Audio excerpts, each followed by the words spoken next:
大家好，香奈儿香奶奶的一场盛会，果然又炸出了一大波的语无伦次和酒不搭八，娱乐名嘴。吃瓜大 V 永远都是抓不住重点的瓜皮爱好者，所以名场面中的王一博再次成为了语言贫乏的娱乐写手，笔下完全一致的社恐儿。其实爸爸专宠、彬彬有礼的王一博看点很多，结果就没有结果了。这一个花语花香、争奇斗艳的名场面，极其需要话术的存在，特别是人来疯，希望您懂的，不懂的话，在本频道的短视频区也有参考。金子要在泥土里夺目发光，有个先决条件，这个条件同样适用于王炸姐姐赵丽颖，或者说许半夏。于是乎，赵丽颖一个随处可见的小毛病、坏习惯，成为了影评人一致看到也看好的最佳表演，这是怎么回事呢？视角永恒359度，观点永恒与别不同的新万。我常说，团队，懂的人自然懂。2022年12月8日，王一博、刘雯、辛芷蕾等人参加香奶奶的品牌活动，有网友晒出了几人在内场看秀的生图。画面曝光后，不少网友都称王一博和刘雯同框，好像豪门姐弟。当然了，看了本频道专属短视频的您，或许就有不同的观后感了。当天，王一博身穿黑白格子外套，搭配黑色牛仔裤，脚踩小白鞋，中分卷发造型，显得帅气十足。这一次，王一博又穿女装了，他所穿的是香奈儿2023年春夏预告系列。目前除了模特外，他是国内首位上身穿春夏预告系列的男明星，可见品牌方对他有多看重。走进内场后，工作人员给王一博介绍人认识，他非常谦虚，挽着腰和对方握手，差点都90度鞠躬了。这位中年女士应该是品牌方的高层，又或者是金主爸爸。不少网友都称王一博好懂礼貌，态度很谦虚，完全没有任何架子。这话说了等于没说。零团队的零风向真的很逊，谁会在爸爸面前摆架子？这种网上盛行的脑回路，或者说脑短路，新万我已经无力吐槽了。可能是内场比较冷，再加上穿的比较少，王一博一直用大腿夹手，看着十分逗笑。面对镜头拍摄，王一博显得有些拘谨，就像一位害羞的小男孩一样，显得相当可爱。翘着二郎腿时，王一博依然把手放在腿下面，看来是真的冷啊，不禁让人怀疑看秀内场是不是没开空调，把明星冻感冒也可咋整？值得一提的是，辛芷蕾穿的还是凉鞋，手也没放在腿下，难道只有王一博怕冷吗？有时候没有话术的加持，没话找话就是常态了。刘雯以一袭深蓝长裙，脚踩黑色高跟鞋，一头卷发披肩，身材十分消瘦，不愧是超模，举手投足之间都散发出独特的气质。不说话，气场依旧非常强大。辛芷蕾则是穿着黄色小香风外套搭配休闲裤，坐在看秀的现场不是很突出，不仔细看完全认不出来。王一博坐在两位姐姐中间，如同乖乖仔一样，或许和他们不太熟。王一博一直都在认真看秀，与辛芷蕾、刘雯全程零交流，气氛着实有些尴尬。前段时间，王一博因为身材发福，导致颜值下滑，甚至一度遭到网友的嘲讽。现在来看，王一博颜值又回到了巅峰时期，路人随便怎么拍都非常帅气，可见一博算是瘦身成功了。王一博和刘雯一直以来都是香奈儿的形象大使，两人曾有过多次同框，一次是在天天向上舞台上，另外一次是前2年香奈儿活动上。拿以前的照片对比，能够明显看出王一博成熟了很多，身上褪去了之前的稚气，变得越来越有成熟男人的味道了。这种对比同样欢迎参考今天的短视频区自助，的确味道强烈，需要眼球。而在2022年的12月7日晚，赵丽颖、欧豪、李光洁领衔主演的电视剧《风吹半夏》发布海报，庆祝该剧在爱奇艺热度突破1万。官方微博配文称，努力拼搏，趁现在，梦想成就新一代，快来和滨海老板们再继续勇往无前吧。现在剧集播出过半，热度破万，赵丽颖无愧收视女王。同一天，也就是12月7日晚，向来喜欢蹭流量的向太也在微博表示好看的停不下来，并分享追剧感悟。许半夏身上的这股劲很有感染力，从无到有的过程，经历的辛酸只有自己懂。出来闯荡拼事业，没有一个人是容易的。听大家说觉得许半夏和我年轻时很像，十分感谢。在这我也为不同年代每个努力上进的人点赞。在视角永恒359度，观点永恒与别不同的申万，我的眼里，向太与其说自己和许半夏像，倒不如说自己跟赵丽颖像。因为向太陈岚年轻的时候真的很漂亮，只是因为众所周知的背景横向发展成为了霸总的人设，和赵丽颖一样，大家都是怀揣巅峰的梦想，都是被生活逼出来的。现在要说正在热播的一众影视剧中哪一部最值得看的，那么必然是赵丽颖主演的《风吹半夏》。这部剧作开播后，不但热度一直遥遥领先，还拿下了8.4的高评分。这样的成绩放在今年的一众热播剧中，的确算得上是佼佼者了。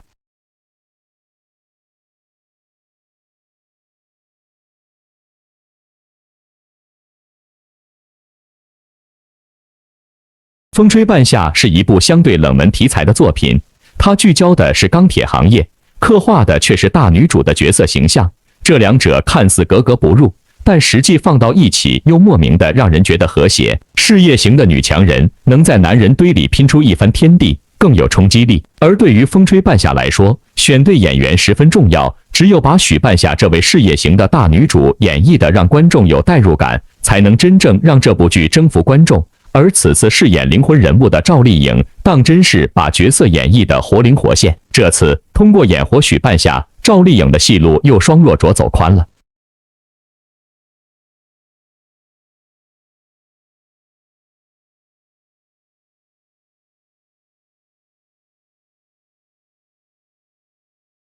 许半夏这一角色在面对工作时，永远都是雷厉风行，保持着绝对的清醒和理智。尤其是对待自己的合作伙伴，大家能够有钱一起赚，和平相处时，许半夏会尽心尽力地帮助每一个人。然而，一旦对方翻脸不认人，瞧不起他，许半夏也绝不忍气吞声。赵丽颖把这个角色又 A 又飒的一面把控得十分到位。他的眼神往往能让人瞬间入戏，比如面对讨好求和的裘碧正和武建设时，许半夏对两人完全没好气，但话不多说，仅用一个眼神就让对方知道自己没有消气。面对不同的人，他的眼神和情绪都会做出相应的调整。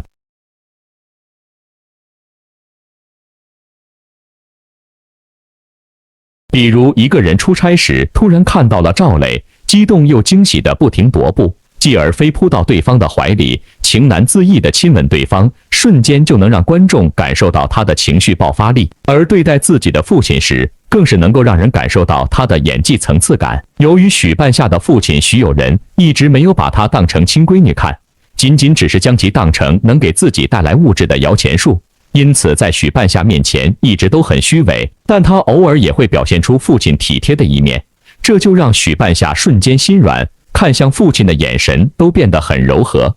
可他也有被许有仁气得忍不住泪目的时候。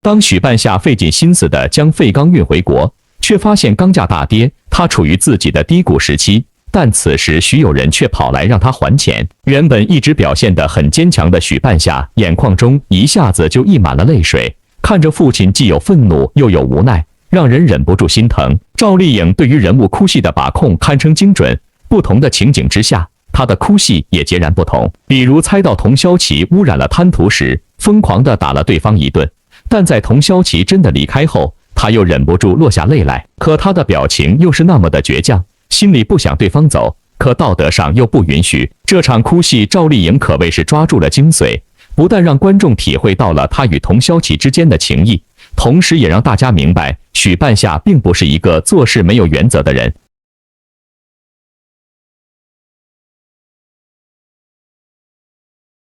当他喜极而泣时，又是另一种状态。终于等到钢价回暖，他先是对着新闻发愣，不敢相信，在听到确切的消息后，瞬间笑开了花。而扑到赵磊的怀里与之拥抱时，明明笑得那么开心，但眼角却有泪水滑落下来。他把许半夏劫后余生的喜悦心情演绎得入木三分。凭借着《风吹半夏》这部剧作，赵丽颖又一次打破了观众对她的固有印象，从最早的花千骨陆贞传奇》等古装剧走出来的赵丽颖，一直让人误以为是个甜妹，但随后的《楚乔传》，有匪又给她增添了一层侠女的气质。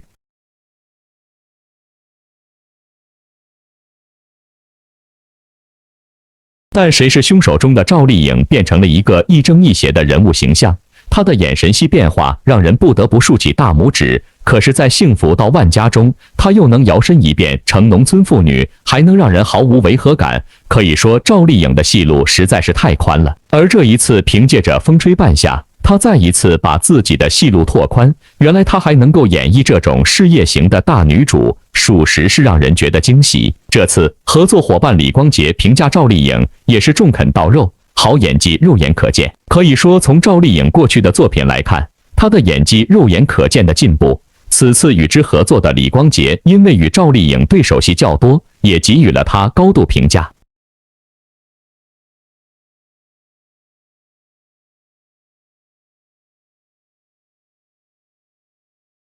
李光洁的演技水准是大家有目共睹的，她很少炒作，在演艺圈中也是一个低调的实力派，曾经诠释过各种各样的角色，比如《流浪地球》中的王磊，《如懿传》中的王爷，我和我的父辈中的军人角色等，同样跨度极大，但从不会让人出戏，可谓是妥妥的巨抛脸。像李光洁这样的优秀演员，往往对于自己演绎对手戏的演员有着颇高的要求。虽然赵丽颖最早是以流量身份进入大众视野，但不得不说，这一次她的表现实在是太出彩了。而李光洁对她的评价只字不提演技，却字字珠玑。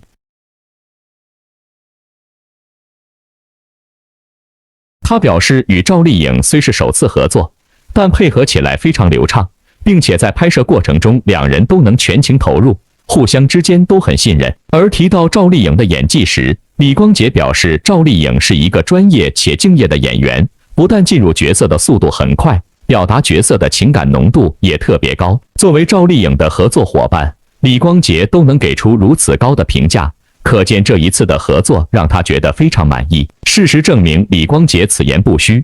赵丽颖在剧中的表现的确能够征服得了观众，每一场戏都是全身心的投入其中，稳稳的立住角色。赵丽颖在85花顶流中是最快实现转型的演员。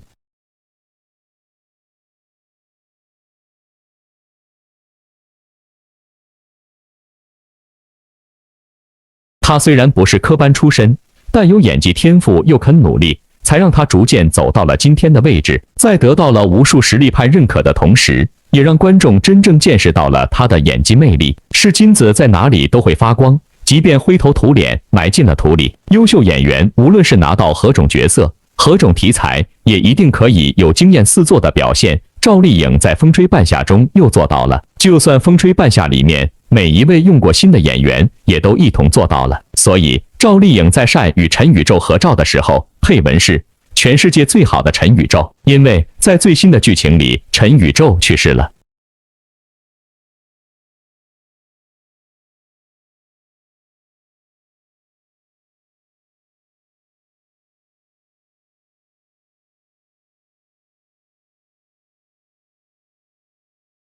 如果大家在追《风吹半夏》，一定会被这个有点矮、有点老、还有点瘦的男人感动到。最近全网都在讨论赵丽颖的演技、选剧本的能力等，起因是她选了一个看似不太会大火的剧本，带着一群非流量小生的演员，把剧演活了，让角色闯进了每一位看剧的人心里。《风吹半夏》并非什么知名的剧本，讲的是80、90年代小人物创业的故事，题材很新，受众可能也不是那么广。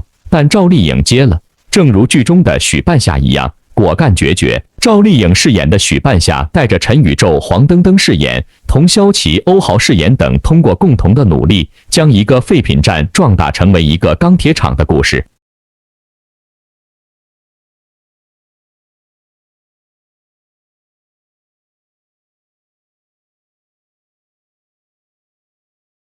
可以这样说，就这种讲80、90年代改革创新的故事，并不是年轻人所热捧的类型，但是这部剧却一步步地走进了大家的内心。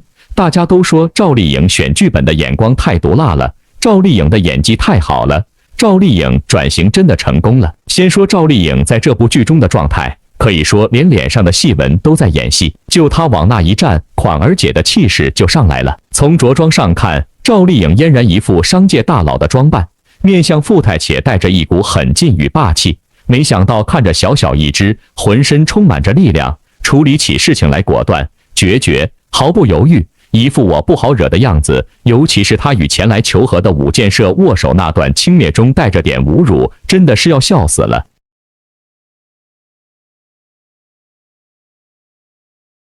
他的神情、行为、言语，甚至眼神，其实都在演戏。在得知钢铁涨价时，他从一副病恹恹的样子瞬间就鲜活了起来，还跳起了舞。在得知老陈得了肺癌时，默默看着窗外流下了眼泪、鼻涕。这是很重要的人去世时才会有的落寞神情。在被裘总、吴总这些人讽刺、挖苦之时，那种不服气的劲也是很真实的。还有他面带微笑，但却眼中带泪的神情，其实已经出卖了他。他的内心并没有他表面看上去的淡定。陈宇宙去世后，许半夏终于也向父亲妥协，第一次期望父亲可以给予他正常家庭的亲情与爱。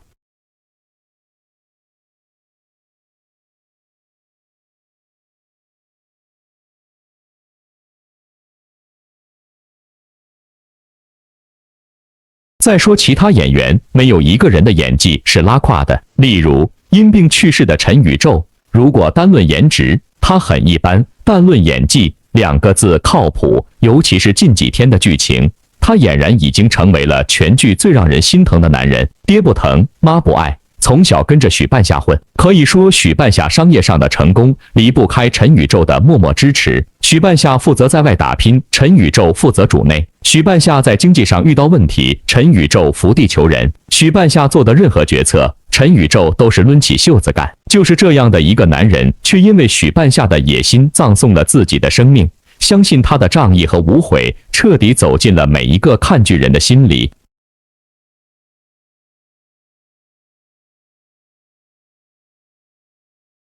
河滩被污染，他去除污；天气寒冷，他宿在海滩那，并因此患上了肺癌。许半夏没钱付各类费用，他一个人应对一批要债的人。当得知钢铁涨价时，他掀翻了桌子，跑在废弃车辆上的欢呼，那是被压抑了太久之后的爆发。还有他和周倩2个人的爱情故事，无不让人动容。即便知道周倩是婚托，仍然义无反顾地对他好，关心他，爱护他。但老陈去世了，他说手表滴答滴答的响，让他有安全感。他说他想去许半夏建钢厂的地方看看，这样他去世后就能知道去哪里看他们。他的人生足够精彩，也足够绚烂。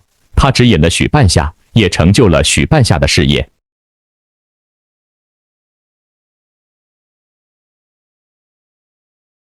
还有欧豪饰演的童潇琪与孙谦饰演的高欣怡这一对恋人的爱情故事。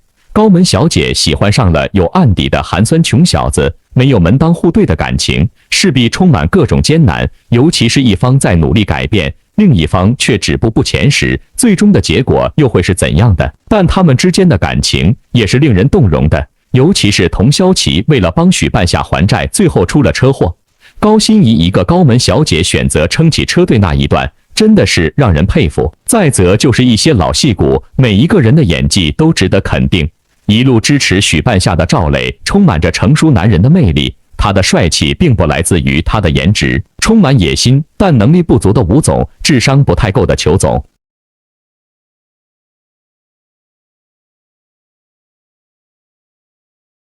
还有离开能干的老婆后一无是处的冯总，以及演什么是什么的王劲松，这些人的加盟让这部剧更有看点。当然，除此之外，后期也很厉害。首先，这部剧好像似乎没用美颜，赵丽颖的法令纹、眼袋、细纹都挂在脸上。周倩看上去也并不年轻，野猫的造型也确实很狂野，但在滤镜的加持下，这些人就从骨子里透着一种美感。而且新万我喜欢提到，也提到 N 次的，剧中的每一首音乐都透露着年代。黄家驹的《海阔天空喜欢你》，还有这里没有冬天，有多少爱可以重来，等等等等，那是一代人的记忆。在服化道上，全剧中每个人的穿着都是带着特点的。赵丽颖一改从前的清丽可人，摇身一变成为80、90年代的女老板，带着富太美。欧豪穿着皮衣夹着个包，流里流气的。老陈穿着本分，朴实无华。镜头里的每一个道具都是精心准备过的。再看看剧情走向，赵雷与许半夏之间的相互信任，但又不盲从。陈宇宙在帮助许半夏取得事业成功，还没来得及享受生活就去世。野猫与童潇琪因为出身导致对事物的看法出现偏差，导致各种争执。吴总拼命拿下钢厂，最后为了利益而污染环境，最后因重利而违法的大部分商人本性，都是真实生活的影子。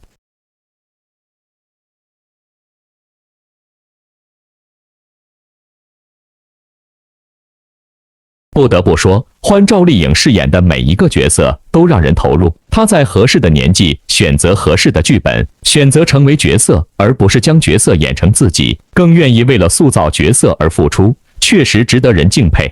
所以也就有了别人是因剧而火，而她是剧因她而火。甚至有人评论，即便再不出色的剧，有她加盟都会有信心大火。那么，您赞同这样的说法不？有趣的是，如果新问我说红毯有王一博的加盟，流量一定会大火，或许这个问题连问不问都是多余的了。12月15日会有一场盛大的红毯，那就是智足 GQ 盛典，这可是时尚杂志举办的相当有排面的盛典，聚焦的都是当下娱乐圈中顶级流量的狂欢。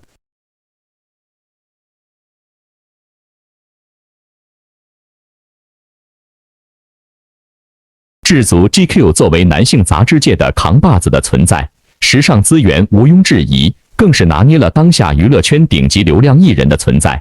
它的盛典自然是最适合年轻人口味的。这次盛典的举办更是放出了不少的消息，特别是邀请的嘉宾都是当下娱乐圈中最具话题跟流量热度的明星。从放出的消息看，我们不难发现邀请的名单中都是这2年流量界的数一数二的。特别是几位顶级艺人的出现，都让人充满了期待。跟智足 GQ 合作过的艺人不算少，其中大热话题的艺人中，王一博、朱一龙、李现、龚俊、白敬亭、程毅、王鹤棣、蔡徐坤等女星中迪丽热巴都在受邀名单中。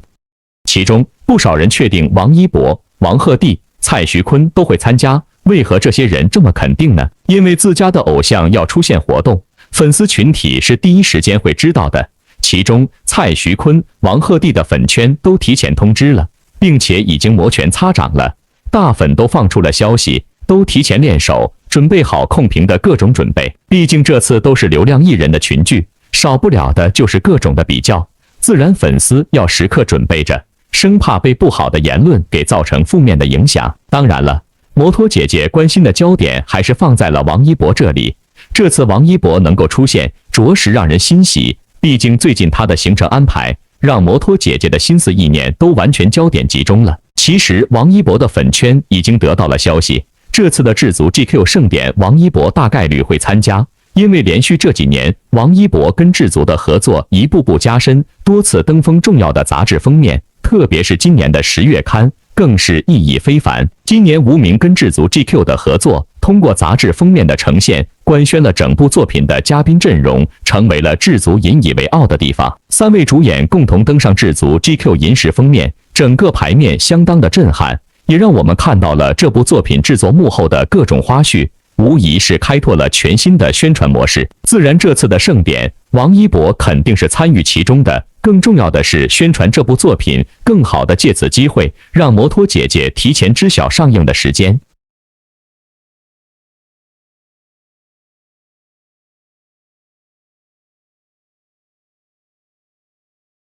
还有王一博最近出现在乌镇戏剧节，同行的人员中，我们看到了程耳导演的身影，看了不少场的话剧，想必对于王一博的演艺道路有着很重要的帮助。这次的盛典，不知道无名整个剧组会不会参与其中，大家还是需要拭目以待了。不过通过王一博的粉圈，人们不难发现一点，那就是根本上依旧保持低调，没有太多公开表示需要控评、提前操练的行动，哪怕是有号召的，貌似粉丝的参与度也很低。这就是低调王一博的低调粉圈，基本上开始了懒散的状态，不在数据上体现优势，只是关注王一博而已。他去哪里，他们就去围观好了。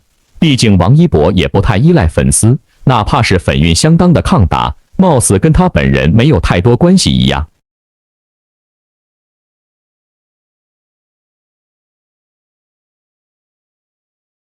只能说一句，在刚刚过去的禁娱这几日，王一博的热搜居然挂了3天，着实让人大跌眼镜。平时有价值的热搜排不上去，反而在这种特殊的情况下，王一博露营的话题居然鬼斧神工地冲了上去，还是连着3天。实在想说一句，不是说王一博幕后有800个营销号吗？这种特殊的日子里都去了哪里？实属无奈啊！而且更多人不曾留意的，还是一个王一博热搜的曲线图，很能说明明年的曲线走向。这点有心就看得见，无心就不用管，跟乌镇事件的前因后果简直一模一样。那么为什么新万我会这么说呢？因为新万我常说泛政治化的娱乐圈需要学政治、懂政治、讲政治，政治同样是跟时代、跟风向挂钩的。这次赵丽颖能够赢麻了，就是踩准了一个时代的脉动。这1-2年，赵丽颖试水了3部现实题材剧，《谁是凶手》、《幸福到万家》以及11月27日播出的《风吹半夏》。尤其这部《风吹半夏》讨论度和评分创新高，目前豆瓣8.4，成为今年10部破8的国产剧之一，暂居第3，且收视雄踞第1。剧集播出后，小赵好评不断，红唇浓颜、港风复古造型美出新高，在隔壁大秘密还在甜宠时，打响8五花转型第1强。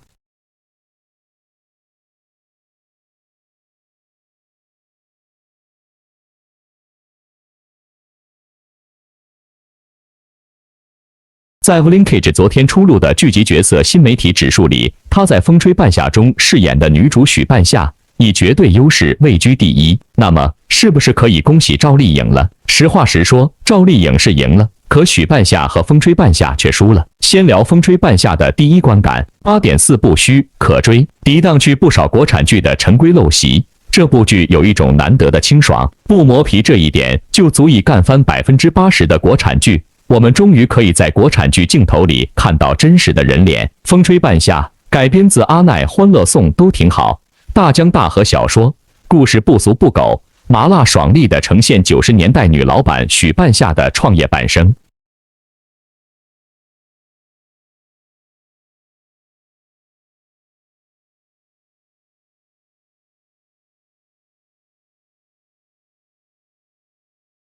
90年代的中国是什么样？与中国影视是93年的《霸王别姬》斩获迄今第1，也是唯一一座戛纳金棕榈；是98年一刀未剪的《泰坦尼克号》引发轰动，创造了之后11年无人能破的3.6亿元票房神话，更是电视银幕2周1乘4大天王群星闪耀。王晶、吴宇森、徐老怪、墨镜王神仙打架，与普通人是互联网手机走进千家万户，中国逐步与世界接轨，是92南巡后改革开放力度进一步扩大，计划经济向市场经济转型，更是体制内1000多万人停薪留职，下海经商，风口中诞生一个个亿万富翁。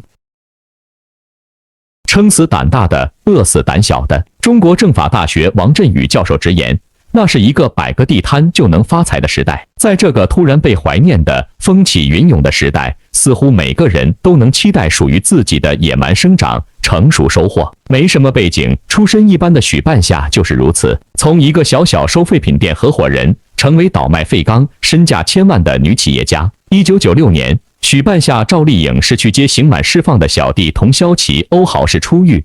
那么童潇齐怎么进去的呢？1991年，老公偷情，她上前扭打，还被一反手推到墙上砸破额头。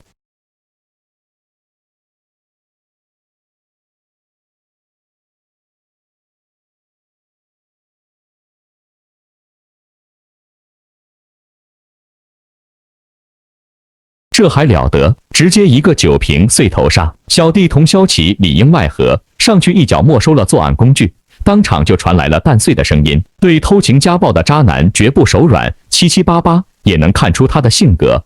这个许半夏是个手狠重义气的大姐头。童潇齐出狱后，大姐头许半夏带着已经在做废钢生意的小弟去国际钢铁交易会，爱钱。瞧这川剧般变笑面、热络打颠的本事，是个合格的生意人。这个国际钢铁交易会上，他运气好攀上一条大船，钢材业的老大哥们正在盘算这从俄罗斯低价买废钢的局。许半夏急得上蹿下跳，老大哥们就是不正面接他茬。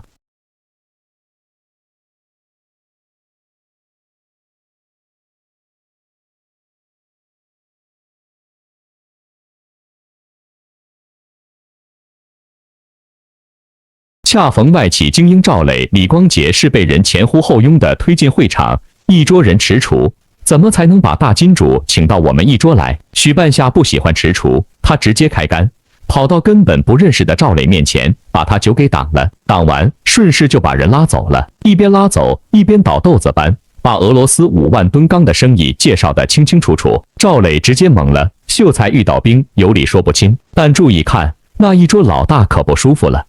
明明是自己牵头的生意，怎么被这个小姑娘自己抢了去？许半夏也很清楚这一点，自己没这么大胃口，吞不下这么大单。做生意只该拿的拿，不然坏规矩。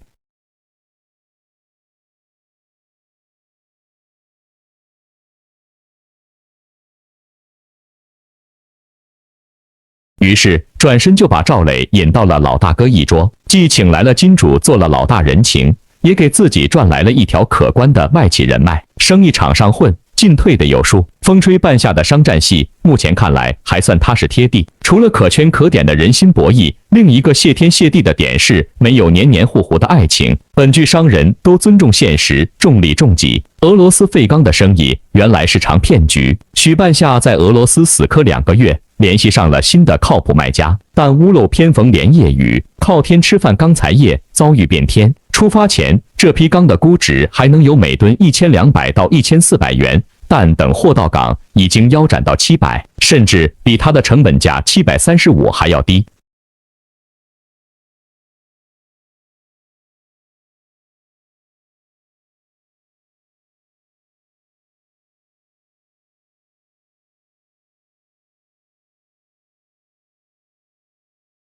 而这无论是下投3000余万的赵磊，还是借债100万倾其所有的许半夏，都面临毁灭性的打击。是及时卖出止损，还是顶住压力等待钢价回暖？许半夏为了稳住来之不易的大金主，主动提出抛售，没想到对面马上撇清。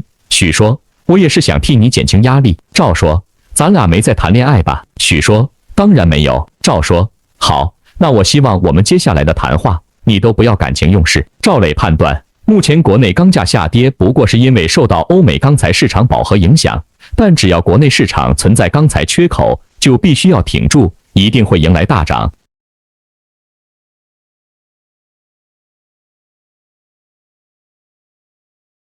此处吃瓜客都想疯狂艾特精英律师完美关系，看到吗？谈恋爱是搞不好事业的。除了商战和恋爱这2条没有明显差错的主线，这部剧在其他地方也不乏用心。90年代说近不近，说远其实也不远，甚至我们之中的很多人，或者亲身经历，或者见证着自己父母辈风华正茂的样子，要还原起来，也要接受更严苛的检视。而这部剧是有点请回答1988在身上的。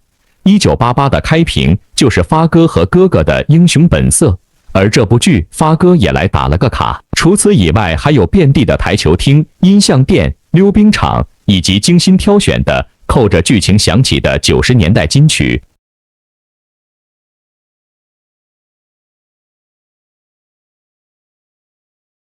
包括主角们的穿搭，就比方说赵丽颖出场时的蓝色宽松牛仔、墨镜红唇、金色大耳环，都拿捏着当年最红的港风。有人留言说，赵丽颖的衣服，自己的妈妈每件都有同款。说到这部剧的架构就清晰了，也就是成人剧情，它是怀旧、专心商战、偶尔恋爱。不知道您赞不赞同这种总结？风吹半夏的成色已经甩大部分国产剧一大截，可开头申万我也说了，这样的剧对于苦流量、人设久矣的85花赵丽颖来说，既是挑战，也是机遇。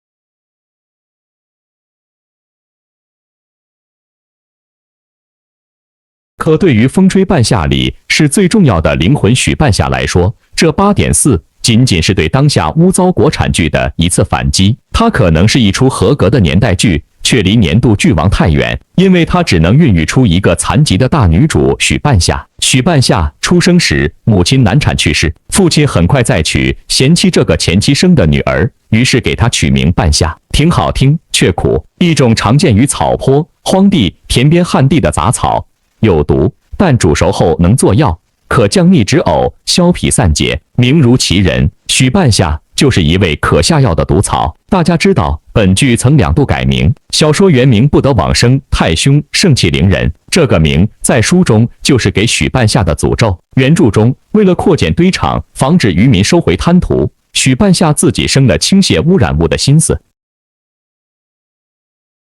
我还真想刻度一下，故人往泥土上浇上些什么，废了这片滩涂，叫他们算盘子打不成。可惜村里人盯得紧，于是许半夏出了个损招，弄了艘装废油的船，假装在河滩搁浅，油箱意外泄漏，渔民们私下的骂声传到许的耳朵。许的反应是什么？冷静的不以为然。原来是个比不得好死还要厉害的诅咒。海滩毁都毁了，靠一个老太太念念有词有什么用？他许半夏又不信佛，咒他活着时断子绝孙，他还会震动一下往生，今生还顾不过来呢。一个不屈不挠、凤里淘金的人物开始有了行事准绳。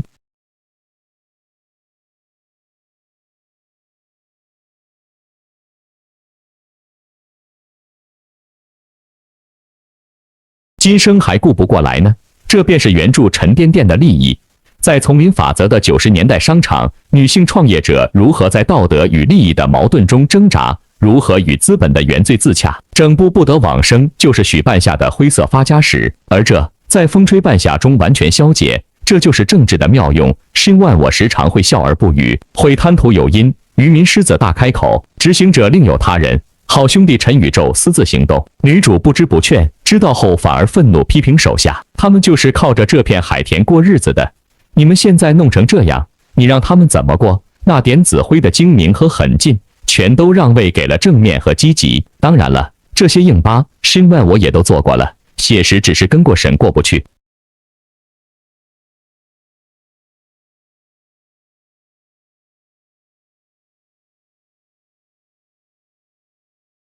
还有本剧一大败笔苏医生，原著里他是个肌肉健美的丑男，跟许半夏第一次晨跑认识时压根不熟，反倒你来我往，互不服气。但到了风吹半夏，容貌端正的苏医生是对许半夏一见倾心，第2次见面就安排许父在医院特别优待，然后又是上许半夏家给他做饭，又是掏出7万块解决对方的生意问题，甚至在被拒绝前，他还在唠叨着可以帮许半夏买菜。不是你俩很熟吗？还有重点医院的科室主任这么闲的吗？而说起喜欢许半夏哪里，他张口就来，可爱。再者，你看到的是医生莫名其妙的恋爱脑，以及清醒爱搞钱的女主，配角成了工具人，主角又怎么在相处中撞出真实的血肉呢？在风吹半夏之前，他还有一个名字野蛮生长，从这个名字多少能看到这部剧女主许半夏原本能有的蓬勃生命力。在许半夏的商场之路，那些盘可如何化险为夷，商场女战士如何斡旋，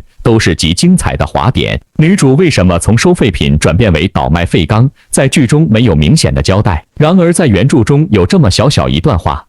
郭启东忽然道：我想起来了，前年什么清理三角债，钢厂资金普遍紧张，你是不是被钢厂迫着串财，那时候才开始进入钢材行业的？而三角债、串财这些扣中时代脉搏的词汇，本可以让好奇的观众去搜索查证，也不影响其他观众的体验，不知为何都从风吹半夏中抽离了。反观大江大河恢复高考后，宋运平念白中那个关键字政审，就能瞬间把用心的人们、经历的人们拉回了那个波澜壮阔的时代。再比如，剧中刻画了女主敢为人先的虎以及商人必备的精，但作为当时极少数的大学生，她原小说的视野和专业却不见踪影。许半夏看工厂，不似普通生意人一般看的只是工艺，只是环境，他看得很细节，比如机头的摆放位置与角度，送料架的设置怎么可以保证耗能与占地之间的平衡等。与许半夏有生意来往的工厂，几乎都被他看了个透。也正因为他聪明绝顶、眼力毒辣，童潇齐对他也是五体投地地仰仗。童潇齐不明其中曲折，但他听许半夏的话听惯了，反正听许半夏的总没错。许半夏不会害他。而没了这些的许半夏，才需要编剧开的金手指，需要童潇齐对他若有似无的暗恋，需要全剧大肆渲染的义气。靠着这些，他才能把人物们从第一集开始就牢牢绑在身边。只是这样口号式的团结感动，而非明明白白的真才实学，在能使鬼推磨的资本面前，又有多少说服力？从不得往生到野蛮生长，再到最后的风吹半夏。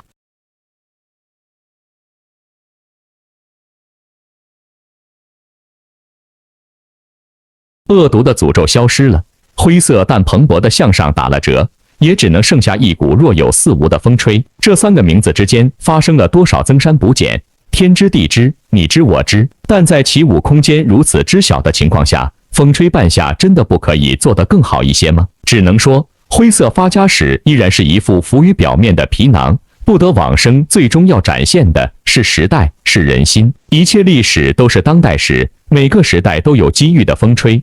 我们也都可以是迎难而上的半夏。赵丽颖借着这股风，体验了一把暂生四起的转型。可许半夏呢，依然被困，不得往生。这其实就是新漫我常说的聪明的剧组、聪明的风向和聪明的操作了。于是乎，这部剧在错误的时间点成功地大火了。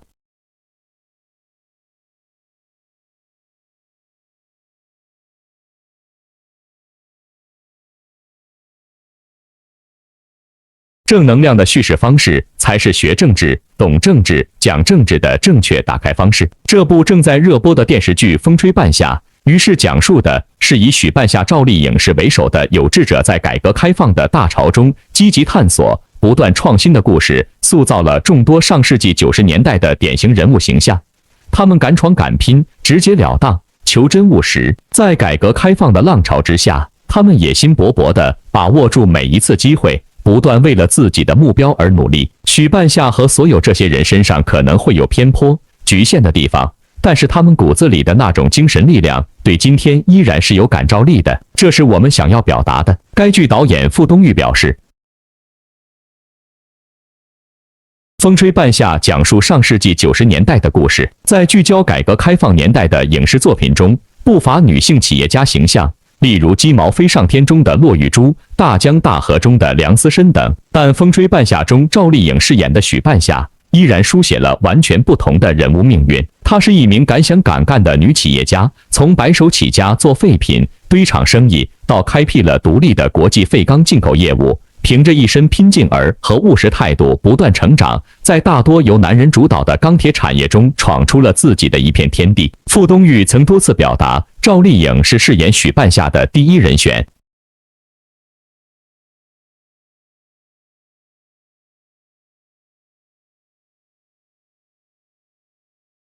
傅东玉和赵丽颖只在系列剧《理想照耀中国》中有过短暂合作，但在他的观察中，赵丽颖身上天然有着跟许半夏一样的那股劲儿，敢打敢拼敢闯。她是非常鲜活的，小小的身躯里有着大大的能量，这一点非常许半夏，一聊就碰上了。而欧豪、李光洁也是傅东玉在剧本创作过程中脑海中自然而然勾勒出来的角色形象。当我脑子里勾画出这三个演员对应角色形象的时候，有着显现的化学反应，并且符合原小说的气质感。傅东玉坦言，虽然很多演员在人物年龄上明显有跨度，但一部影视作品选角上最大的考量应当是合适。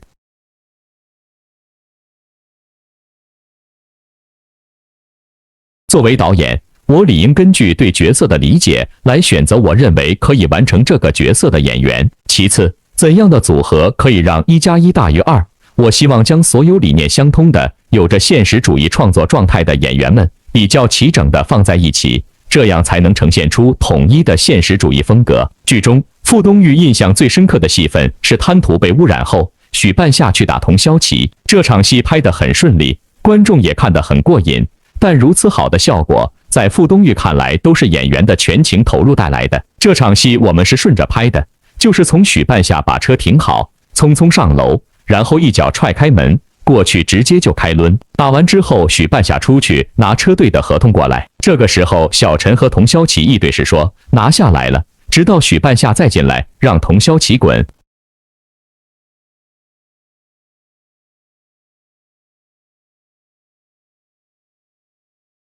现场几乎没有走戏，我就把调度大概说了一下，然后就开始拍了。傅东玉说，因为场景空间狭小，不同景别，演员只能重复拍摄。后来赵丽颖打肿了自己的手，都是真实的。我也很心疼演员一遍遍重复这个撕心裂肺的情绪，演员都非常投入，拍这样的戏也很伤自己。真正投入的情感表演一定是动人的。申万我可以说，火速把改开大剧转型为励志群像，果然显示出傅东玉导演台前幕后的高超手腕。于是乎，同样的，拖了很久的王一博的《冰与火》能够摆平男一男二，幕后人员的努力也是居功至伟的。这些相关的陈年硬核，也是背后值得一看的戏码。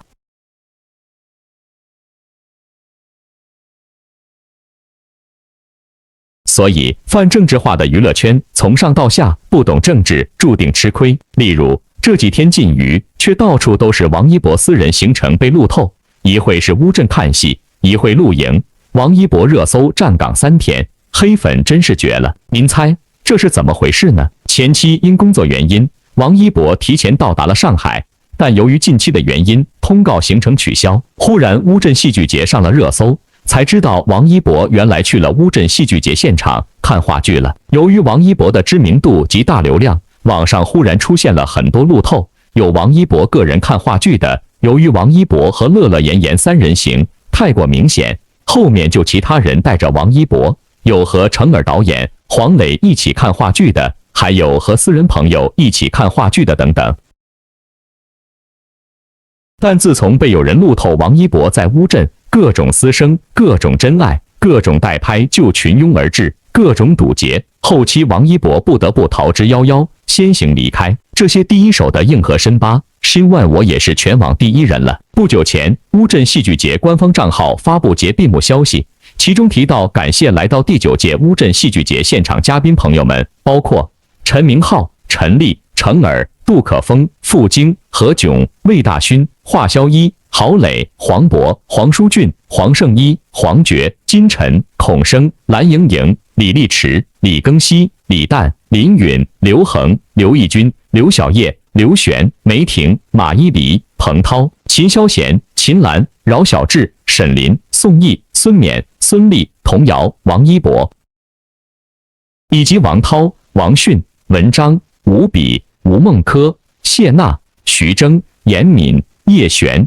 尹昉、于正、岳敏君、张宇、张杰、张小厚、张维维等，其中王一博的名字赫然在列。本以为王一博结束了乌镇戏剧节之旅，但没想到关于王一博露营的消息又冲上热搜。一张照片，王一博连续站岗3天，这是一张自拍照，照片中就王一博穿着冲锋衣，闲适地坐着，伸手比耶，后面是一位朋友。至于朋友是谁，只有黑粉 care， 而且这朋友长得还像某渣男，更让整个网络沸腾了。相关的照片和硬核，欢迎在本频道自助。粉丝只知道这是王一博的私人行程，至于在这个时间点把行程消息放出了，让王一博接连站岗，这些一律都压稿代拍和黑粉行为。申万我老实说，如果你真的喜欢一个人，首先就应该先学会尊重。喜欢明星也一样，明星也是人，台上他们是明星，但台下他们也是个普通人，多给王一博一点私人空间，他会更迅速的成长。本来一个人一件事的乌镇之旅，成为了王一博的伤心之旅，谁知过呢？不明白雪花理论的真爱粉们，真的值得把申万我呕心沥血的总结看上10遍8遍的，在合适的场合正大光明的去见正主，在正主快乐的时候分享快乐，这才是粉丝和明星的之间的粉随正主双向奔赴，而不是围堵至上买卖先行的粉碎正主。或许说归说，做归做，视角永恒359度，观点永恒与别不同的申万我只想说，只有成长、岁月和年轮，才能让一些人慢慢的经历和长大。毕竟每个人的环境都不同，每个人的心路都迥异，说多了也没用，只有社会的皮鞭才能发人深省。这就有点像风吹半夏的另一面。这部剧总体而言算是职场题材，这几年职场剧不少，但大都打着职场的名号，本质上还是谈恋爱。比如杨幂前段时间的《爱的28定律》，以为是部职场部，结果天天谈恋爱，还谈得不接地气。海清和童瑶的新居《一开始吸足了眼球，结果没讲职场，全是婆婆妈妈狗血暗恋。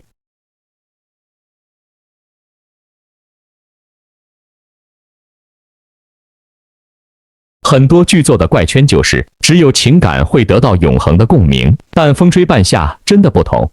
原来不谈恋爱只搞钱的故事这么好看。赵丽颖饰演的徐半夏就是一个一心一意搞钱的女人。15集之前几乎看不到爱情的影子，全在讲徐半夏是怎么赚到第一桶金的。在这个过程中，把徐半夏敢闯敢拼的性格表现得淋漓尽致。她最开始做的是收废品生意，账上只有100多万。但听到一个可以赚大钱的机会，便打定主意要去做。这个生意至少需要500万启动资金，还要租堆场，要搞定销售，一大堆困难摆在面前。大多数人的选择是，这事儿没法干，算了吧。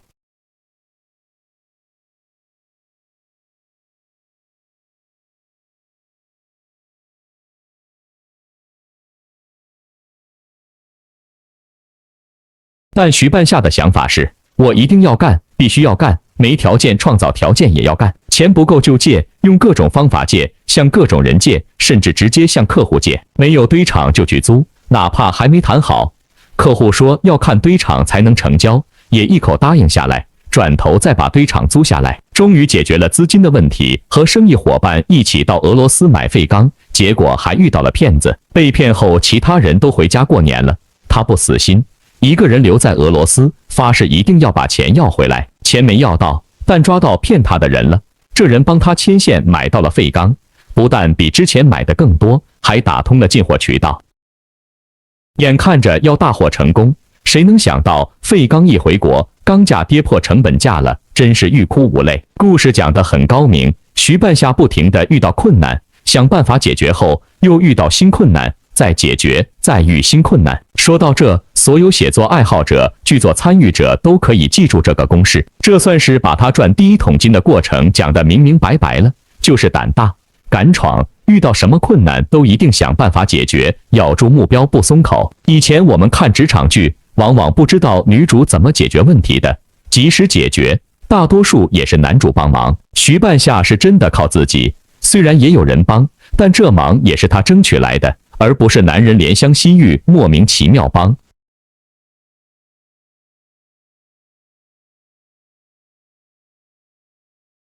这才是真实的职场，真实的生意场。搞事业的时候是不分男女的，更没有男人会无缘无故帮女人。另外有意思的是，1000个人眼中有1000个哈姆雷特。好多影评账号分析剧情，哪怕是一次聚会，都有800个心眼子，都能解读个10几分钟。这种走心的话术设置比人设还来赶，这也是这部剧的特色。既然拍生意场的故事，当然不仅仅做生意这么简单，还有各种心理战，各种话里藏话，各种人性的博弈。所以哪怕没有什么情情爱爱，依然很有看点。而且看完以后，每个人都会觉得学到好多东西，而且还不一样。所以申万我也特别欢迎您在评论区中发表您的感触，毕竟抛砖引玉，开心和启发的会是更多的朋友。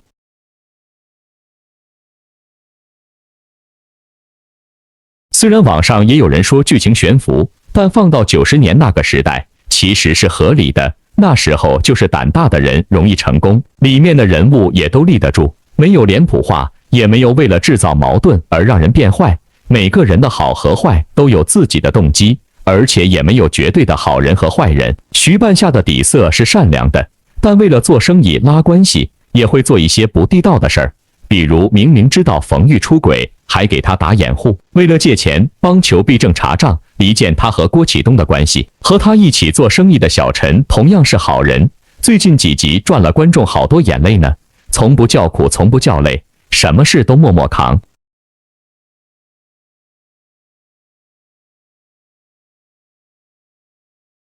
但当初为了租下堆场，他想出了污染堆场的主意，这样就可以顺利的以很低的价格拿下。成功以后又很愧疚，全心全意排污，希望做一点弥补。武建设、裘必正这些生意伙伴也一样，他们会带着徐半夏做生意，但有利益冲突的时候也会互相争斗，争完了又需要用到对方了，反过来再拉拢，这里面没有一个圣母，也没有一个圣父，但恰恰这样才让人觉得真实，才觉得那是一个个活生生的人，人物之间的关系推进也合情合理，不会出现某个人就是死缠着另一个人不放的情况，也不会有人莫名其妙帮另一个人。徐半夏和赵磊刚开始是谈合作，徐半夏需要赵磊买他的废钢以及借他资金，赵磊需要一个稳定的供货方以及拥有定价权，所以才愿意给徐半夏资金，并且提供帮助。等废钢拉回来，价格大跌，赵磊帮徐半夏拖时间也是帮自己，如果徐半夏亏了，就是他亏了。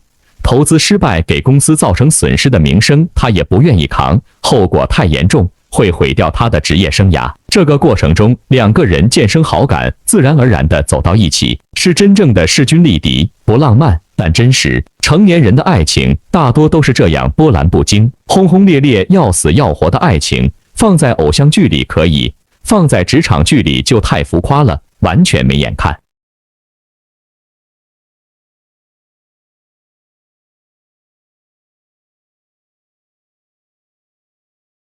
让人特别感动的一点是，这个剧没有搞男女对立，甚至没有人跟徐半夏说：“你一个女的不好好谈恋爱嫁人，出来做什么生意啊？”没有人这么说过，顶多找台阶的时候说一句“女士优先”，按半夏说的。刚开始这些合作伙伴看不上半夏，也不是因为她是女人，而是因为她基础差、资金少，又是晚辈。后来大家忌惮她，也没有拿性别说事儿，而是说：“我们曾经带着你赚钱。”你怎么能忘恩负义？这样的职场关系讨人喜欢，因为真实。别谈男女，谈生意，谈人情都行。徐半夏也从来没有把自己当女人看，更不会说用什么女性优势。女性哪有什么优势啊？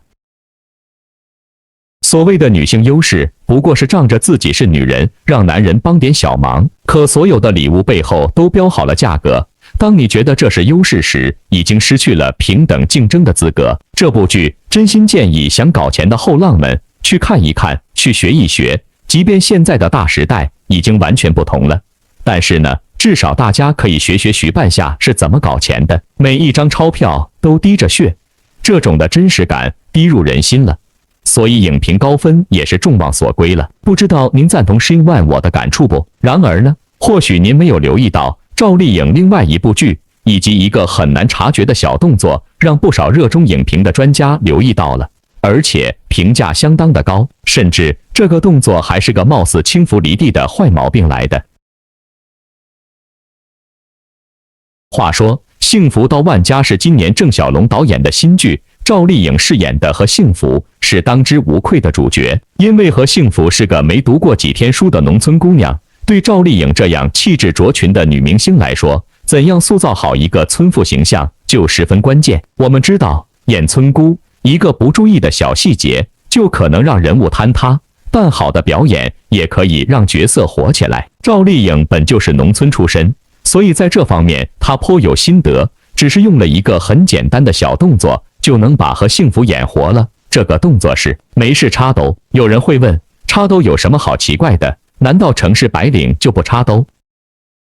当然，插兜并不是农村人的专利，但关键在于插兜的时机、方法、环境和技巧。比方说，孩子跟父母讲话的时候翘着脚插着兜，您觉得是正常还是浮夸呢？当然了，在世界任何的角落，这些动作或许都是家常便饭，但是在中国，一些必要的纲常伦理是非常必要的。就像Shin1我开头说的，王一博见到金主爸爸的时候，挺直腰板和90度鞠躬，哪个更合适呢？所以《幸福到万家》的剧中，赵丽颖插兜是个习惯性动作，而且她的衣服是那种2个大兜在前面的短款棉衣，所以双手都插进去的时候，透着一股土味。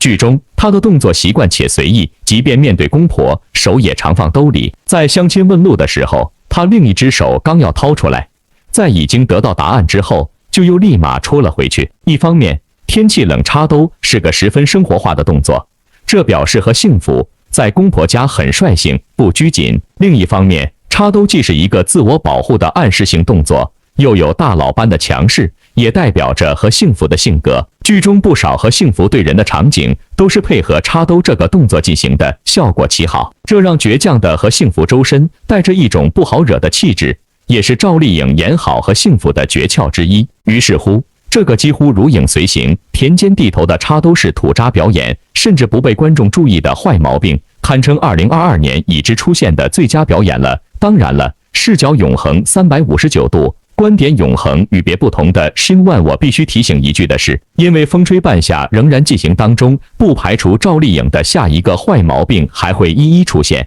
被人称颂出来。说白了，这个年代要抓紧政治的脉搏，触动共妇的心灵，这才是正路。因为时下的风气已经诡异不堪，稍不注意就会粉灶3.0、乌镇2.0了。例如，王一博正向的热搜最多几个小时就会被撤掉。